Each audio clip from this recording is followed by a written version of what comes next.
Welcome to this episode of SDI Encounters, a podcast from SDI, the home of spiritual companionship. I'm Matt Whitney. Thank you for listening.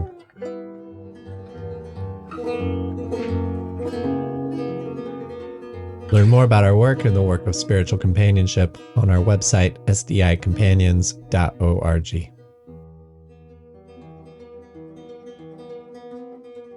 In this episode of SDI Encounters, we're excited to introduce a powerful new course offering from SDI, an 8-part online series called Somatic Spiritual Companionship, Inner Awareness for Deeper Listening. You'll hear a bit here on this offering from course facilitator Cynthia Winton-Henry. This course invites spiritual directors, companions, and wayfarers into a deeper exploration of the body-soul connection, offering a variety of practices that can enrich and expand your approach to spiritual direction and companionship. By engaging with somatic awareness through movement, meditation, art, and embodied presence, we open new pathways to support others and ourselves with greater depth and authenticity. Facilitated by Cynthia Winton-Henry, who is co-founder of Interplay and author of The Art of Ensoulment, this series features a diverse lineup of spiritual companions, and I mean like at least 19 presenters, which might be a record for SDI. We have a lot of people participating in this series. Anyway, a diverse lineup of spiritual companions who will guide us in experiential practices and share stories from their own embodied journeys. Join us for 8 live 90-minute sessions starting on September 30th, 2025. And if you can't make the live sessions, we'll make the recordings available so you can watch at your own convenience and learn how to cultivate deeper listening, resilience, and presence from the inside out.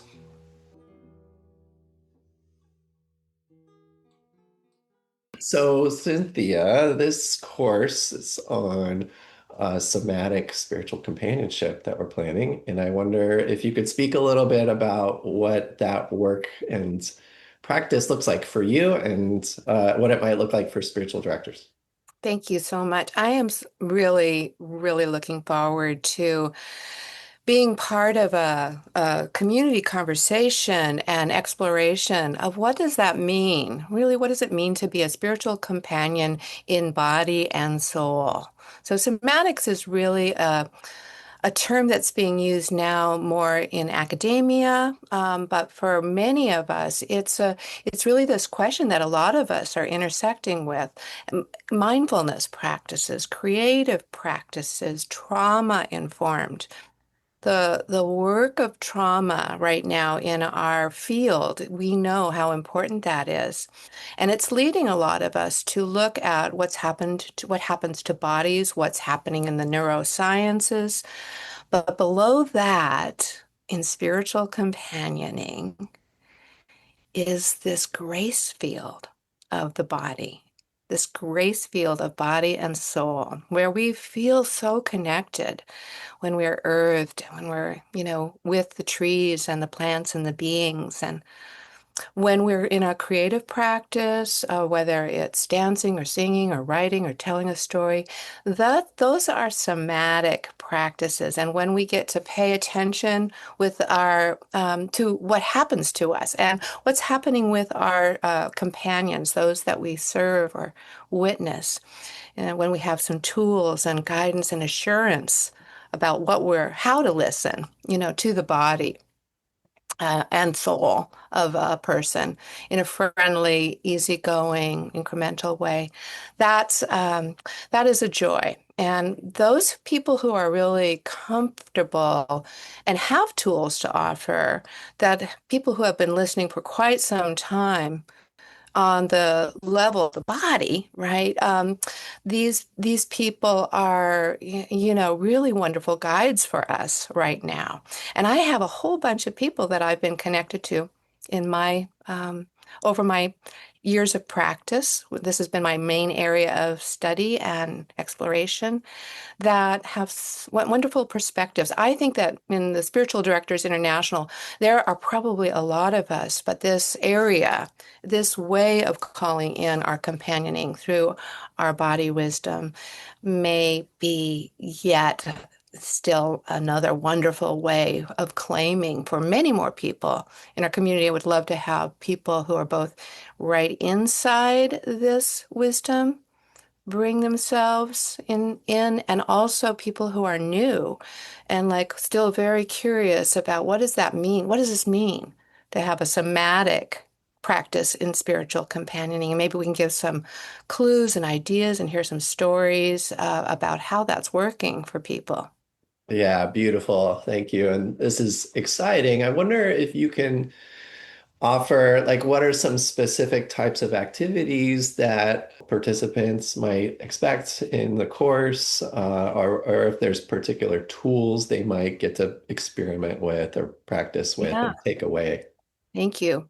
Yeah, I'm thinking of an arc where we will be playing, we might be learning and practicing and uh, connecting with each other around some embodied guiding prayers and practices that help people really reconnect to the body.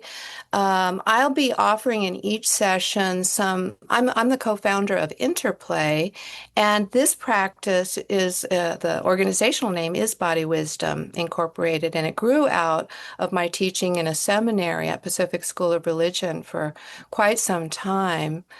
So I've developed a whole kind of understanding philosophy and practice, and I'll offer little bits of the practices that are serving the interplay community and people that interplayers lead.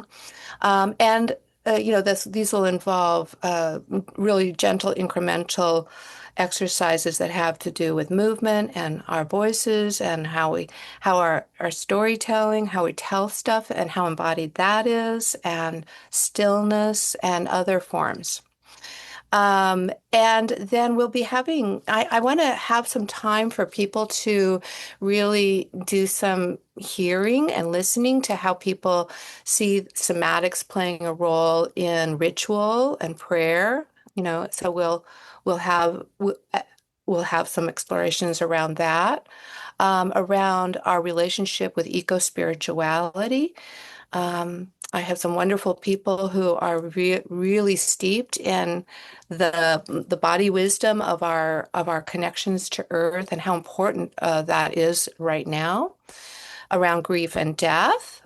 Because the whole thing of grieving is such a bodily thing. I just came from a memorial and wonderful memorial and just bearing witness to both the profound joy and the grief and how ritual and art help the community metabolize grief. It's so important. It's way beyond words and just listening. It's really having ways to do that. And so around social trauma, in these days where people are experiencing body memories from ancestry and from what's happening immediately, how do we tend that and care for our ancestry together? Um, and we'll be sharing some wisdom from, there's so many tools arising. The Enneagram has a somatic practice now, voice movement therapy. I've written a book and have coaches who do what we call the art of ensoulment, which is 12 initiations that, really take body and soul as center.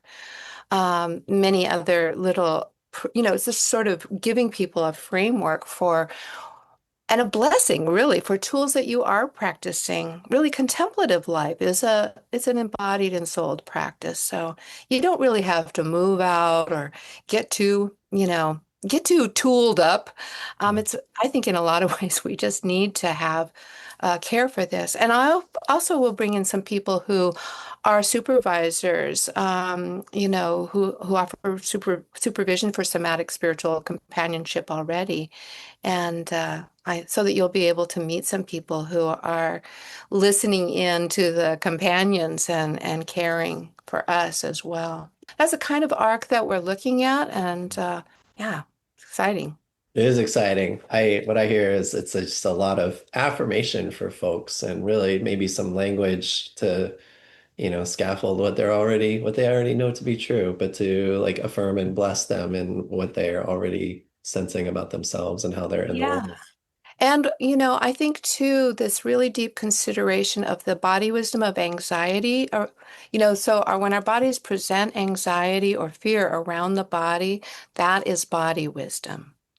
So it's not the wrong thing. It's like it's a teaching, it's a wisdom that we want to be able to have respect for and to play with as companions, and to find ways to, come alongside our fear and anxiety, in ways that can give hope. And boy, the transformative things that happen when our beings are fully welcome, even the anxiety and the fear Mhm. are, wow, it's just, there's so much hope in this.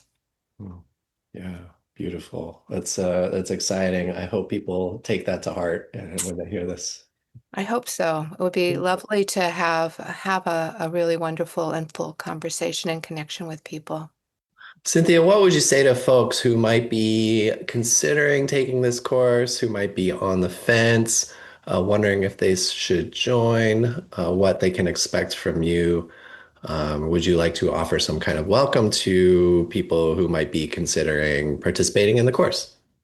I'm welcoming you to come into this beautiful place of connection. Spiritual Directors International and myself and a whole crew of people who really believe in the profundity and the necessity of listening to body and soul, of our somatic care for each other, the soma being our body and soul, earth, connected, interconnected, joyfully and profoundly. Place of healing and a place of listening and tools and witnessing and yes, saying yes. Please come.